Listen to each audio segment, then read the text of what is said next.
Hydrogen, the first molecule of the periodic table, is the lightest and most abundant element in the universe. Current global hydrogen demand is approximately 97 million tons per year. Nearly 53% of this hydrogen is consumed for ammonia synthesis, which underpins global fertilizer production, while approximately 20% is utilized in petroleum and petrochemical industries. Hydrogen gas is rarely found naturally and must be produced through the conversion of hydrogen-containing compounds such as water or hydrocarbons.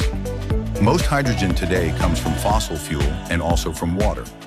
One of the cleanest and simplest ways to produce hydrogen is electrolysis. A classic device used in this process is the Hoffman apparatus. It consists of two vertical tubes connected to a central water reservoir. When electricity is applied, water splits into hydrogen and oxygen, producing hydrogen at the cathode and oxygen at the anode.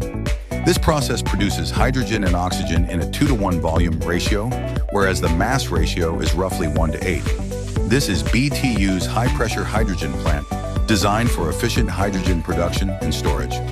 Hydrogen is generated through electrolysis and stored in a 50 cubic meter tank at a pressure of up to 50 bar and temperatures of 80 degrees Celsius.